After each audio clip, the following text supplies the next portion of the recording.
Bueno, 11:10 de la mañana, hoy martes 26 de agosto. Y ahora sí, oficialmente arrancamos con esta columna, esta no columna, la historia sin fin de los martes, Fede. Sí, Pablo, con la novedad, viste que te pedí autorización, me pareció divertido, lindo, también ya que es un programa que trata de poner la historia en contacto con los sucesos que van aconteciendo, con la política del día a día, y también poner la parte cultural a través de la música y haciendo un recordatorio y un homenaje a los músicos que bueno, han escrito también nuestra historia. Para esta primera vamos a homenajear y sobre todo porque habla de la historia, a uno de los pioneros del rock nacional, Lito Nebbia, fundador del grupo mitológico Los Gatos, y bueno, así va.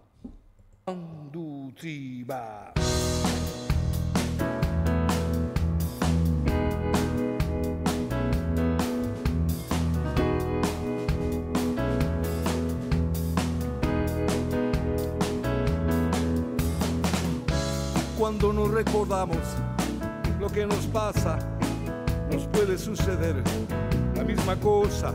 Son esas mismas cosas que nos marginan, nos matan la memoria, nos quitan las ideas, nos queman las palabras. Si la historia la escriben los que ganan, eso quiere decir que hay otra historia, la verdadera historia. Quien quiera oír, que oiga. Nos queman las palabras, nos silencian, y la voz de la gente se oirá siempre. Inútil es matar, la muerte prueba que la vida existe. Cuando nos recordamos lo que nos pasa, nos puede suceder la misma cosa. Son esas mismas cosas que nos marginan, nos matan la memoria, nos quitan las ideas, nos queman las palabras. Si la historia la escriben los que ganan, eso quiere decir que hay otra historia, la verdadera historia. Quien quiera oír, que oiga. Bueno, ahí estaba el grande Lito Nebbia. Sí, nos queman las palabras, nos roban las ideas, nos matan la memoria, y así sucesivamente a lo largo de la historia. Bueno, estamos entrando, para entrar ya en la columna, en la no columna, estamos entrando en un momento de elecciones, y entonces me ocurrió este título del día de hoy, que era Votos, Votas y Vetos, relacionado un poco a todo esto que está en juego, digamos. Vamos a elegir, y cuando uno rastrea, bueno, ¿cuándo empezamos a votar? ¿Cómo empezó esto? Bueno, el primer antecedente más o menos parecido a lo que es una votación o a lo que es poner en valor la opinión del pueblo, acontece ni más ni menos que el 24 de mayo de 1810. O sea, cuando se arma, en realidad el 22 de mayo, cuando se arma, se está discutiendo si independizarse o no de España, había idas y vueltas, se arma un cabildo abierto, y hay dos muchachos que todos lo conocemos porque según la historia repartían escarapelitas en la plaza. En realidad son French y Beruti. French, un cartero de la ciudad, o sea que tenía mucha relación con todos los vecinos porque era el cartero, y Beruti, que era un empleado del poder colonial, cabildante. Movilizan a montones de vecinos que no estaban invitados a ese cabildo abierto, al que solo estaban invitados las clases altas y la élite, ¿no? Ellos un poco ralean y hacen una convocatoria donde el pueblo, bueno, quiere saber de qué se trata. Y entonces el día 24 se forma la primer junta de gobierno, pero que es con el virrey Cisneros encabezándola. Entonces, la gente no está para nada de acuerdo, porque, digamos, el ímpetu y el clima de época era, caído el rey Fernando en manos de Napoleón, era nos liberamos de España, chau. Entonces empieza a haber también un tema de las listas, ¿viste? Como los armados de las listas ahora para las elecciones. Bueno, ¿quiénes debían integrar esa lista? Ya hay idas y venidas. En las memorias cuenta Tomás Guido, uno de los revolucionarios de la época, que después fuera gran amigo del general San Martín, que finalmente el que pone sobre la mesa la lista de la que se llamó primer junta de gobierno es Beruti, porque se discute si le integra este, si le integra el otro. Bueno, Beruti pone. Y que estaba integrada, y acá hay otro dato histórico muy interesante, porque teóricamente ese es el momento revolucionario, pero lo que permite ese momento revolucionario, en realidad es lo que pasó en las 3 años antes con las 2 invasiones inglesas a la ciudad de Buenos Aires. ¿Por qué?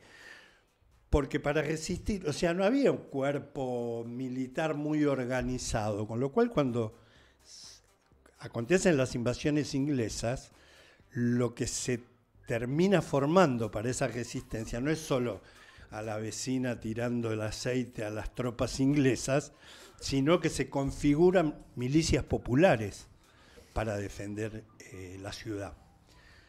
Con lo cual los criollos, que no son los criollos esos que te traje, Pablito, para tomar mate, sino los criollos que eran ya nacidos en territorio americano, empiezan a tener los fierros, tienen las armas, con lo cual ya su poder de participación y de opinión empieza a ser diferente.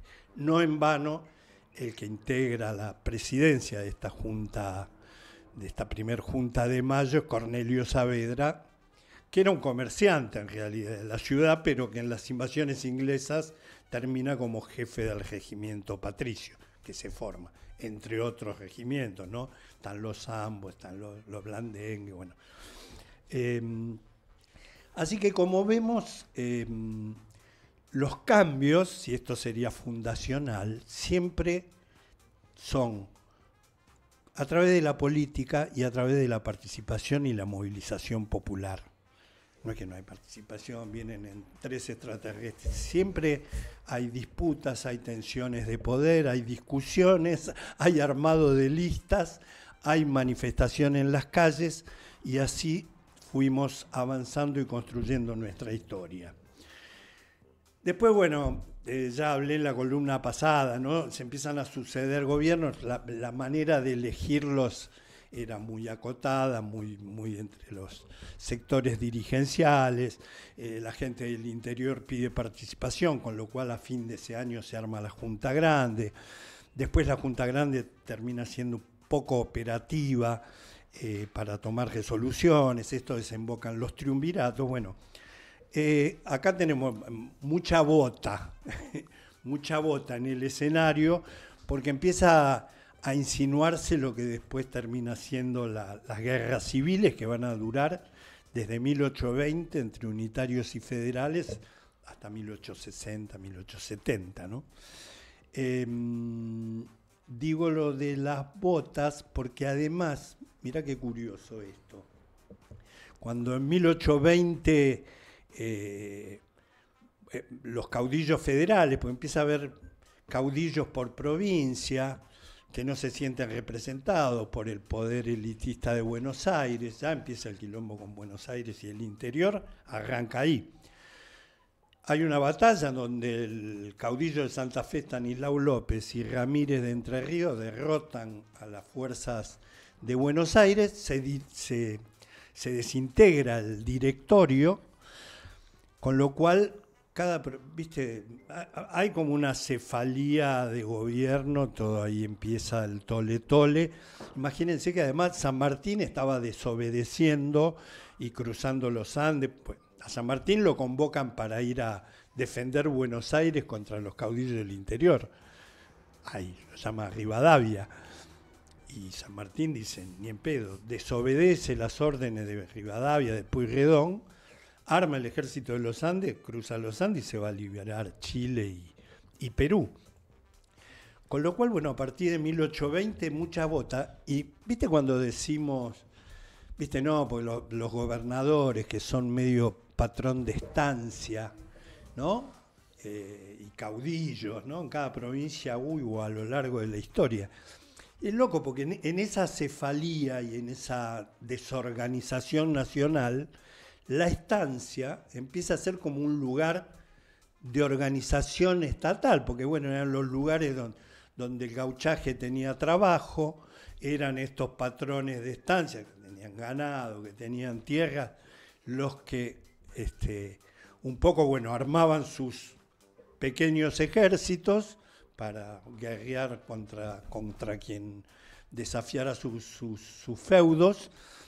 Y digo sus feudos porque esto viene un poco de lo feudal, ¿no? Este tipo de organización. Entonces, bueno, mucho olor a bosta, mucho olor mucha bota, mucho olor a bosta, y mucha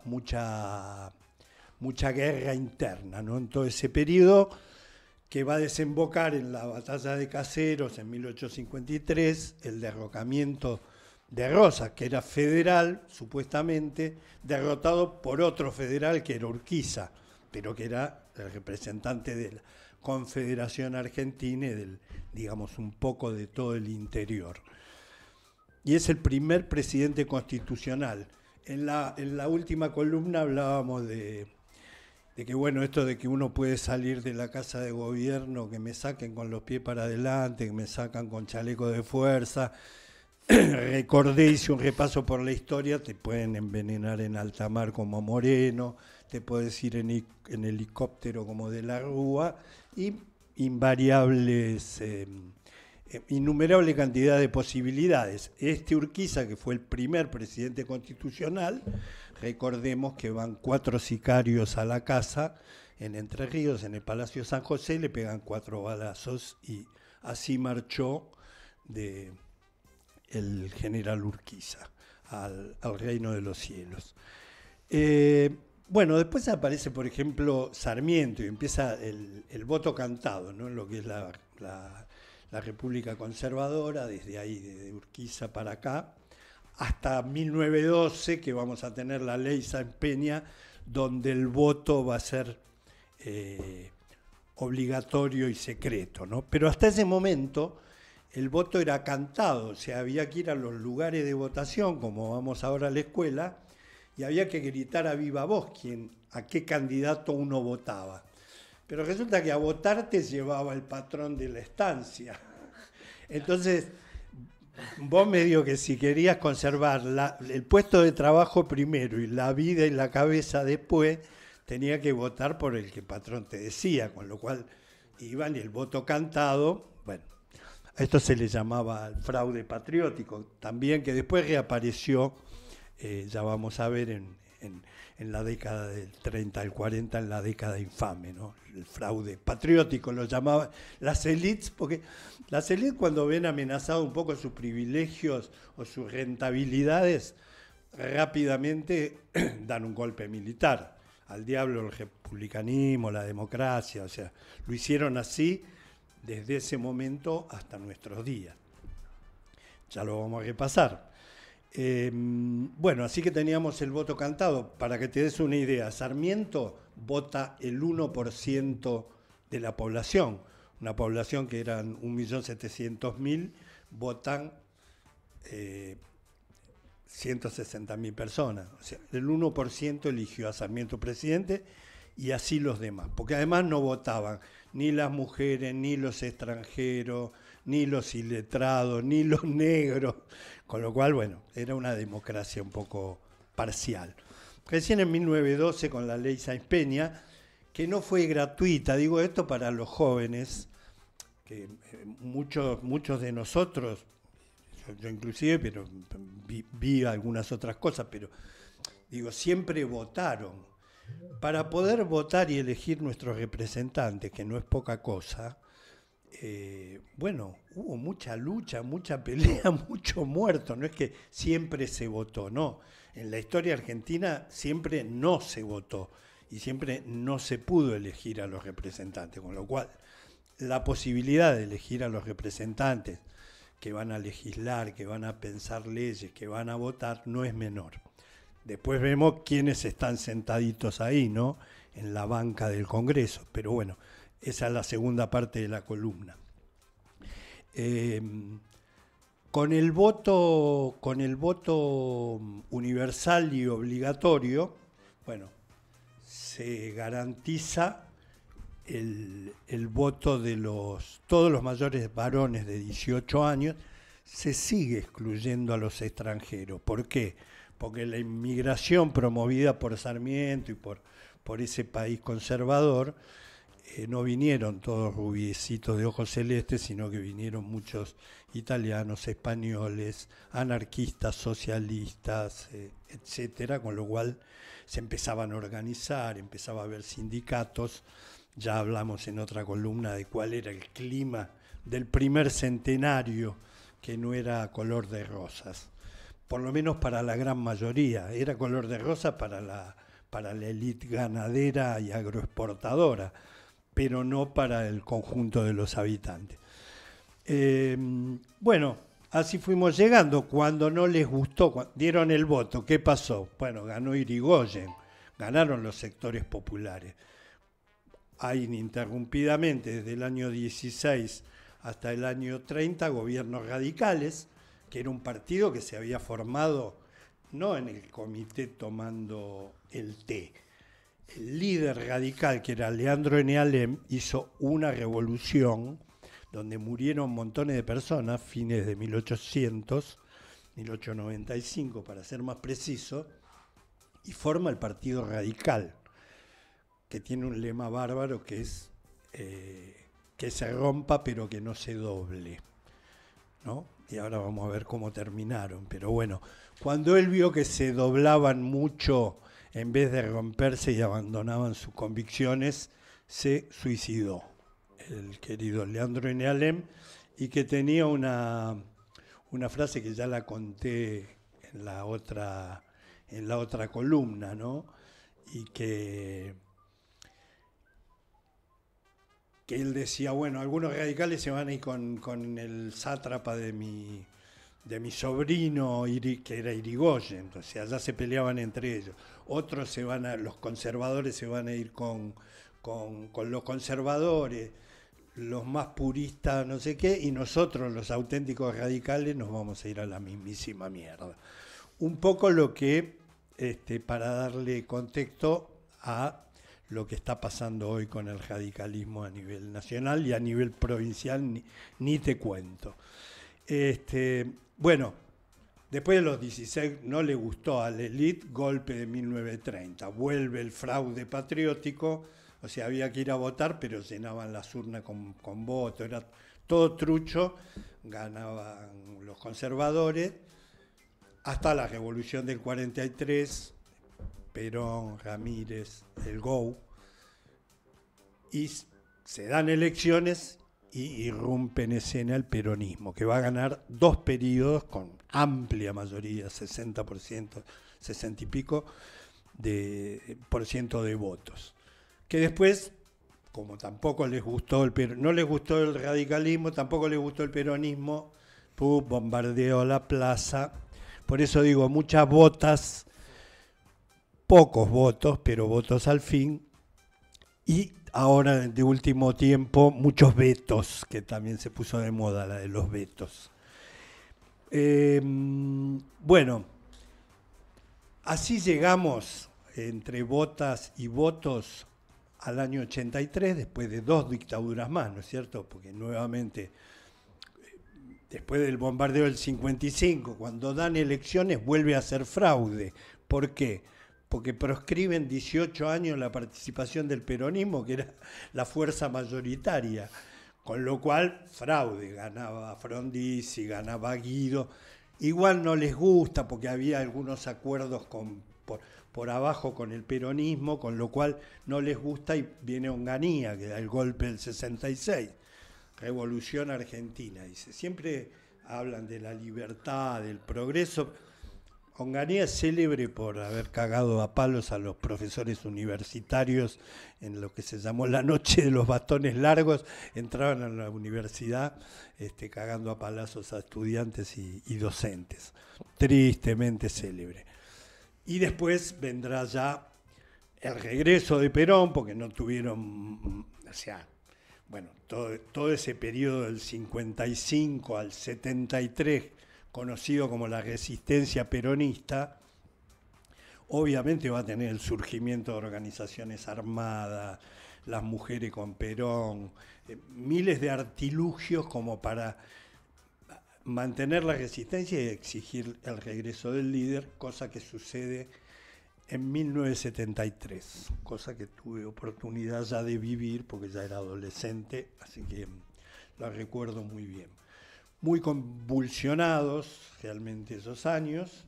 Perón va a ganar, primero Cámpora, que era su delegado personal, y después Cámpora va a ceder una segunda elección donde Perón va a ganar también por amplio margen. Y se muere Perón, había realmente un clima de época de mucho tinoreo, mucha disputa dentro de los partidos políticos, sobre todo dentro del peronismo, termina en lo que fue la terrible dictadura militar, la última, esperemos que sea la última, por siempre, en el año 76. Bueno, y de ahí en más tenemos la historia democrática de hoy, que ahora está muy sobre la mesa porque se definieron las candidaturas casi ya en todos los territorios. Así que vamos a volver a las urnas. A mí me parece muy importante en esta reseña histórica decir, vayan a votar, vayamos a votar, porque esa es la manera que tenemos de participar, de elegir los representantes que van a estar ahí, levantando la mano de si hay que aumentarle a los jubilados o no, si hay que aumentar el presupuesto para la discapacidad o no, si vamos a apoyar la salud pública y declarar la emergencia pediátrica, levantamos la manito, no levantamos la manito, no es menor, se están discutiendo cosas que aparentemente no tienen que ver con el cotidiano de cada individuo que va mañana al mercado y no le alcanza para comprar la milanesa, pero en realidad sí, todo tiene que ver con todo y es fundamental participar, informarse quiénes son las personas que van a ser electas o que pueden ingresar a ese congreso y que mañana son los que van a estar votando por sí o por no y representando lo que pensamos, ¿no es cierto? Llegamos a esta elección, no sé si estoy muy largo, te la voy a hacer corta. No, me quedé pensando en eso, sí, que generalmente, ¿no? En estas, a veces, polarizaciones o discusiones políticas medio abstractas que se dan, que ya tienen que ver con ciertos intereses y no tanto con las personas que están en el Parlamento. Mucha gente ni siquiera sabe a quién está votando, ¿no? Es lo que sucede muchas veces. Me parece interesante lo que vos decís. Y a ver, voy a votar a tal persona porque de alguna manera yo me siento identificado con esa persona o con sus ideas o con algo. Que lamentablemente muchas veces no pasa, o a veces pasa y se te dan vuelta también, pero bueno. Bueno, ahí tenemos, ¿qué es lo que...? Por eso yo no digo que todo el mundo se tenga que transformar en militante, pero me parece que mínimamente uno puede elegir su camino individual, abstraerse, irse a meditar al monte, está bárbaro. Pero después cuando baje a la Plaza del Pueblo se va a topar con la realidad, y esa realidad y lo que está sucediendo, sea más suavecito o sean situaciones trágicas como golpes militares, bombardeos, atentados o lo que fuere, tiene que ver con esto. Entonces, sostener la democracia, tener aunque sea un mínimo grado de participación yendo a ejercer el voto. Y para ejercerlo con cierta conciencia está bueno por lo menos.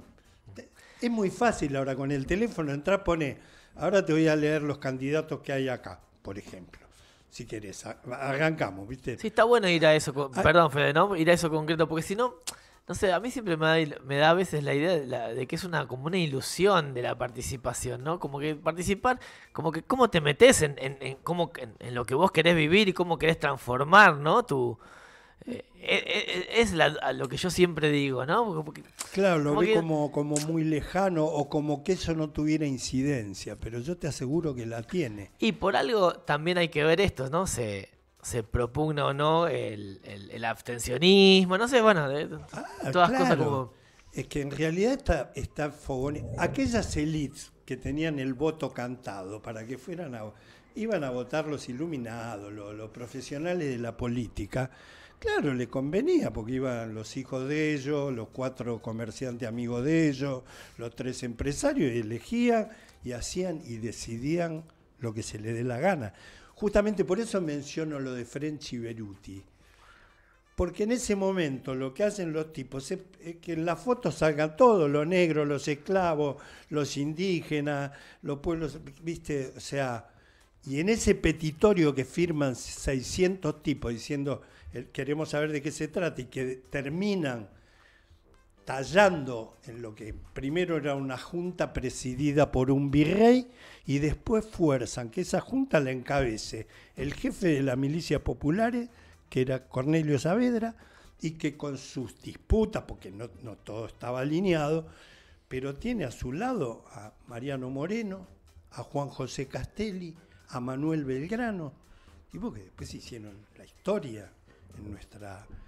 Por eso digo, siempre la historia se presenta edulcorada, ¿viste? Te la cuentan, no, French y Beruti repartían las cosas, los negritos que estaban ahí prendían faroles y vendían pastelitos. No fueron justamente a vender pastelitos, que también, ¿viste? Si uno quiere ir a vender empanadas también a la plaza el día de la manifestación, hoy hay puestos de choripanes cuando el pueblo se moviliza, pero bueno, la gente no estaba ahí para vender empanadas, sino para incidir en el movimiento revolucionario de la época. Te digo, esta semana se decidieron los candidatos, ¿no? Hay mucha atomización, mucha discusión. Los partidos están como atomizados. Yo me puse a hacer rápidamente un estudio de quiénes son, porque la verdad que yo tampoco los conozco, ¿no? Pero entonces te cuento, los libertarios, que se sacaron un poco los ojos acá, iban a ir en alianza con los radicales. Bueno, no, finalmente radicales afuera, de Loredo afuera, Luis Juez afuera, nada, todos libertarios, amigos de Bornoroni, que es un señor, un empresario que maneja muchas estaciones de servicio, y que pone a un joven que lo presenta como gente común, no sé si fue a quien vos entrevistaste la semana pasada, y que él dice que es gente común y que lo que viene es a combatir a la casta, también, la vieja cantinera. Pero resulta, cuando yo empiezo a ver la historia del muchacho, joven él, está rodeado de una buena cantidad de nombres muy castos. Por ejemplo, está Andrés Bauzá, que es el hijo del que fuera jefe de gabinete de Menem, salpicado también como todo el gobierno de Menem, no por un caso de corrupción, por 50. Ese es el paradigma del mejor gobierno de la historia para Milei, es el de Menem. Si hubo corrupción, el de Menem se lleva todos los laureles. Imagínate que volaron el pueblo de Río Tercero, acá en nuestra provincia, para ocultar un contrabando de armas que iba a Croacia y Ecuador. Imagínate si hubo corrupción, ni hablar leche adulterada como el fentanilo. Bueno, no me voy. Pero digo, después tiene al lado a este personaje, la bendición de Lule y de Martín Menem, ¿no? Que empiezan a aparecer en todos lados, Lule, la dinastía Menem. Tiene también ahí cerquita a Mojeta, por ejemplo, en la lista, que es el secretario de Transporte de Milei y antes era el secretario de Transporte de Schiaretti. Opa. Se empiezan a entreverar las haciendas, porque entonces después entendés por qué viste un gobierno que tiene representantes que supuestamente son peronistas, después terminan integrando el gobierno de Milei, o diputados que supuestamente eran peronistas que levantan la mano para votar la ley bases o para bajar la ley de aumento a los jubilados. Entonces, empezar a limpiar un poquito quiénes son los ñatos. Todos los que están ahí alrededor son todos empresarios o abogados y ligados a las estaciones de servicios. O sea, es una lista como que tiene nafta. Hoy por hoy, digamos que le da la nafta. Pero bueno, yo digo, revisen bien a quién van a votar. La segunda de la lista se llama Laura Soldano. El antecedente de la señora es que es campeona de bikini fitness. No sé qué preparación tendrá. Estuve mirando algunos videos para interiorizarme. Tiene una vida mística muy, muy rica, muy desarrollada en las redes. Y entre los relatos místicos se ve sorprendida porque dice que se encuentra ahora a una persona de Milei y a 2 personas de Elon Musk. Yo no sé si hay que ponerse contento de eso, estar orgulloso, ocultarlo. Bueno, ella lo dice, suelta el cuerpo por las redes, y además dice que cuando esté en el Congreso le preguntaron si ella votaría a favor del aumento a los jubilados y de la financiación del Hospital Graham.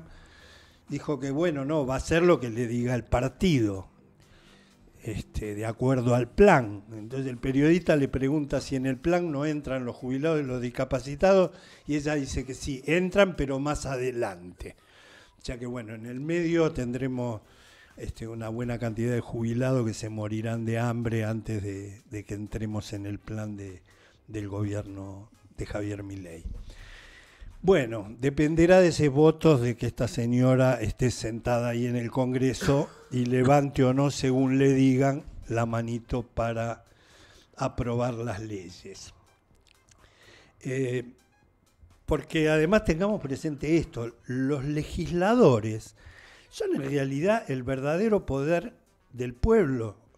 O sea, son los diputados que elegimos, son los que nos van a representar. Poder ejecutivo, bueno, es unipersonal, es una persona, presidencialismo argentino es muy acotado.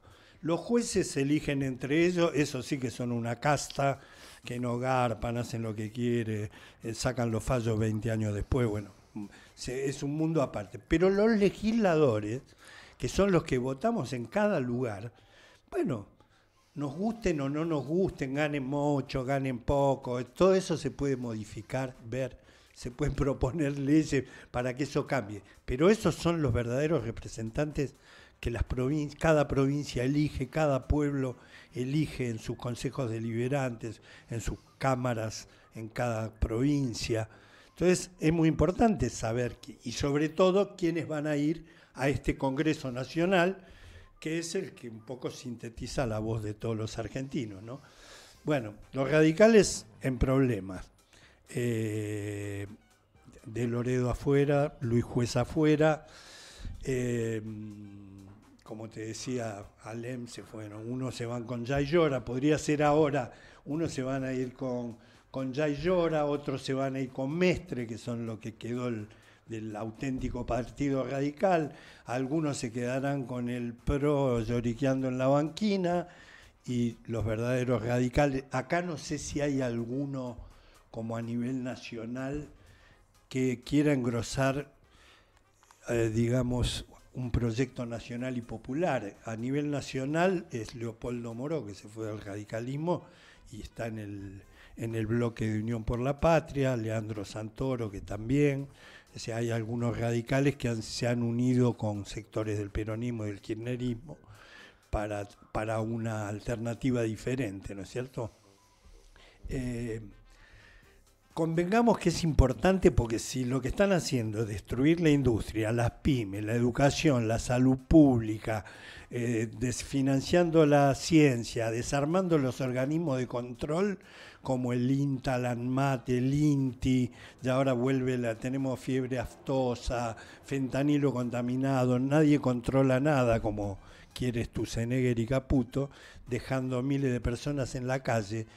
La verdad que ante ese panorama, pensar solamente que bueno, pero no hay inflación, es como un pensamiento muy corto. Yo creo que nos exige como ciudadanos abrir un poco más la cabeza y ver un poco más el bosque, no solo el arbolito, la zanahoria que nos pusieron, de una inflación que además es mentira porque, o sea, no hay 2% de inflación. De hecho, la nafta acá en la provincia de Córdoba aumentó, creo que en el último mes, 3 veces.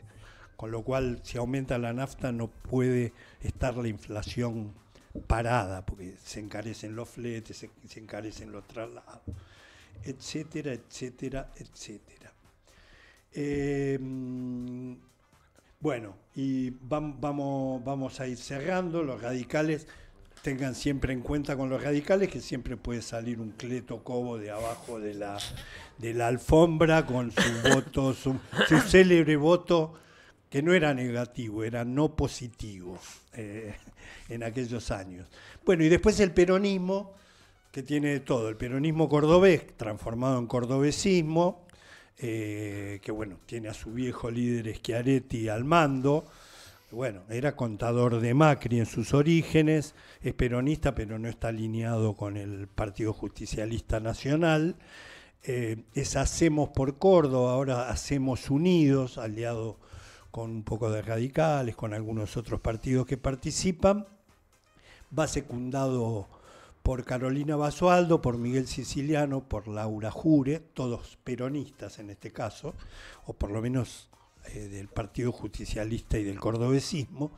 Pero como decía Perón, peronistas somos todos, así que a la cancha le sale por la colectora de la ancha avenida del Medio la compañera Natalia de la Sota. En buena hora que vaya viendo nuevas alternativas, nuevas caras que representen al peronismo en Córdoba. En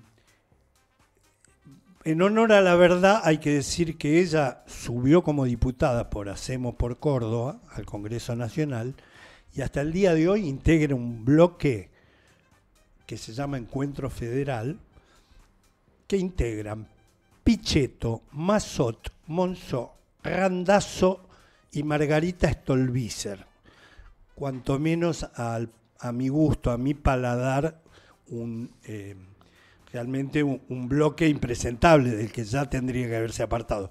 Por suerte, en las leyes fundamentales, Natalia votó correctamente, ¿no? Votó a favor del aumento a los jubilados, votó en contra de la ley base, votó en contra del DNU, que le ampliaba los poderes a Milei. Digamos, viene teniendo una conducta más cercana y votando con Unión por la Patria, el otro sector y mayoritario del peronismo en el Congreso, que es el bloque de Unión por la Patria, la primer minoría. Pero bueno, sigue en ese bloque. Vamos a ver si es electa, si arma un bloque aparte, si se une al bloque de Unión por la Patria, no lo creo.